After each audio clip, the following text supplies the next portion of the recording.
गौतम बुद्ध अपने ध्यान में बैठे थे कि वहां पर एक आदमी आया। यह आदमी अपने आलसीपने से बहुत ज्यादा परेशान था। आलसी आदमी गौतम बुद्ध से बोला, महात्मा जी मेरी मदद कीजिए, मैं अपने आलस्य से बहुत ज्यादा परेशान हूं। आप ही कोई उपाय बताइए जिससे मैं आलसीपन से छुटकारा पा सकूं।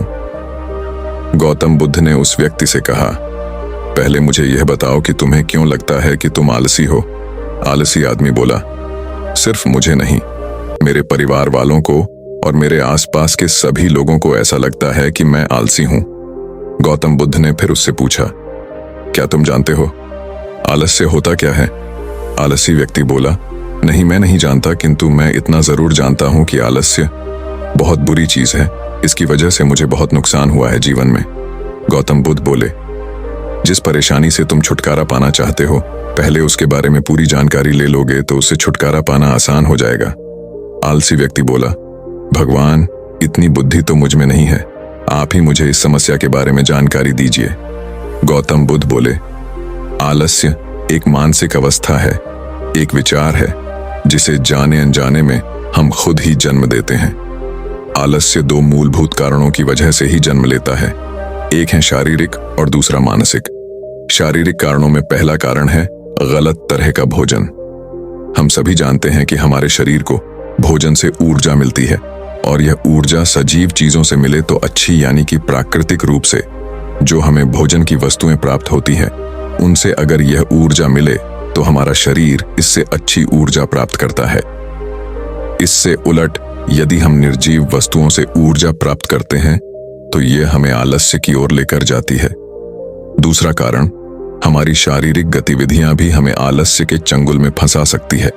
गौतम बुद्ध ने आलसी व्यक्ति को अपने शिष्यों की तरफ इशारा करते हुए कहा कि देखो, इनके चलने फिरने बैठने के तरीकों में तुम्हें कुछ अलग नजर आ रहा है। जब आलसी व्यक्ति कुछ समझ नहीं पाया तब गौतम बुद्ध ने उससे कहा, मेरे शिष्य जब भी बैठते हैं तो वे रीढ़ की हड्डी को एकदम सीधा रखते हुए बैठते हैं। चलते हैं तो उनके दोनों पैरों के बीच अच्छे से संतुलन बना रहता है, और जब वह सोते हैं तो उनका शरीर एकदम शिथिल रहता है। ऐसा करने से उन्हें रात्रि में एकदम सही तरीके से नींद आती है। आलसी व्यक्ति बोला, लेकिन नींद तो आलस्य का की एक स्वरूप है। बुद्ध बोले, हाँ, अगर उसे ज्यादा मात्रा में लिया जाए तो। बुद्ध ने इस बात को आगे बढ़ाते हुए कहा, नींद कम मात्रा में लोगे तो तुम्हें अगले दिन थकान महसूस होगी, और ऐसा करने से ज्यादा आलस्य शरीर में आएगा। नींद ज्यादा लोगे तब भी यही परिणाम होगा। इसीलिए नींद को ना ज्यादा ना कम, एकदम सही मात्रा में लेना अति आवश्यक है। आलसी व्यक्ति बोला, हाँ यह तो मैंने भी अनुभव किया है। बुद्ध बोले, अब मानसिक कारणों के बारे में जान लो। मानसिक कारणों में सबसे पहले हैं हमारी पुरानी गलत धारणाएं। अक्सर ऐसा होता है कि हम पहले जिन कामों में असफल हो चुके हैं, हमारे अंदर ऐसी भावनाएं बन जाती हैं कि हम उस काम में हमेशा असफल होते रहेंगे, जिस वजह से हमें उस काम को करने में आलस आता है। ऐसी धारणाओं से छुटकारा पाने का एकमात्र उपाय यह है कि हमें अपने मन को यह समझाना चाहिए कि पिछली बार हम जब उस काम में असफल हुए थे तो हम उसके बारे में जितना जानते थे, अब हम उस काम के बारे में उससे ज्यादा जानते हैं, क्योंकि असफल होने के बाद हम उससे काफी कुछ सीखे भी हैं। बुद्ध बोले, दूसरा कारण है आलसी और कामचोर लोगों की संगत। कई बार ऐसा होता है कि हम आलसी नहीं होते, मगर जिनके साथ हम रहते हैं हम उन जैसे बनने लगते हैं। इससे छुटकारा पाने का उपाय बहुत सरल है। कामचोर और आलसी व्यक्तियों से दूर रहो। ऐसे व्यक्तियों की संगत में रहो जो अपने काम को बड़ी लगन से करते हैं और तुम्हें कुछ सिखा पाए। गौतम बुद्ध ने तीसरा कारण बताते हुए कहा, यह कारण आलस्य के लिए सबसे बड़ा कारण है, काम को कल पर टालते रहना। यह कारण इतना शक्तिशाली है कि किसी भी व्यक्ति को बर्बाद कर सकता है।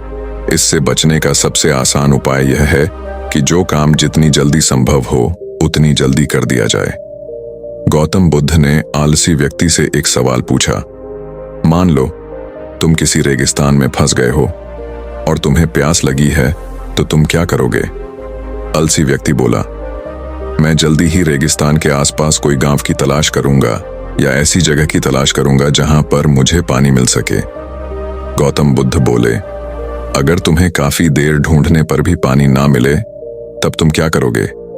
आलसी व्यक्ति बोला, मैं तब भी अपनी तलाश जारी रखूंगा, क्योंकि ऐसी परिस्थिति में मेरे पास कोई और दूसरा विकल्प तो होगा ही नहीं। गौतम बुद्ध बोले, बिल्कुल सही, और यही है मानसिक स्तर पर आलस्य का चौथा कारण। किसी भी निश्चित लक्ष्य का ना होना, यह भी आलस की ओर लेकर जाता है। अब सुनो 5वें कारण के बारे में।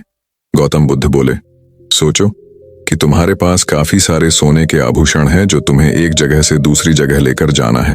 तुम चलते चलते थक जाते हो और किसी पेड़ के नीचे बैठ जाते हो, और तभी तुम्हें दूर से तुम्हारी तरफ दौड़कर आ रहे डाकू दिखाई देते हैं। तो क्या तब भी तुम आलस करके वहीं बैठे रहोगे, या ऐसी परिस्थिति में तुम वहां से उठकर दौड़ने लगोगे?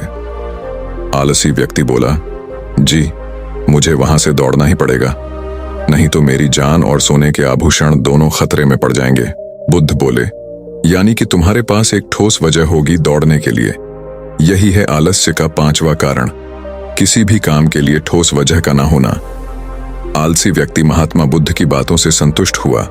वह बोला, महात्मा जी, मैं अब आलस्य के बारे में सब कुछ जान चुका हूं, और अब मैं इन सभी कारणों पर काम करूंगा और अपने आलस्य को दूर भगा दूंगा। दोस्तों, आशा करता हूं गौतम बुद्ध और आलसी व्यक्ति की कहानी आपको अच्छी लगी होगी, और इसे पढ़ने के बाद अब आप कभी भी जीवन में आलस नहीं करेंगे। आपसे निवेदन है, लाइक, शेयर और सब्सक्राइब जरूर करें।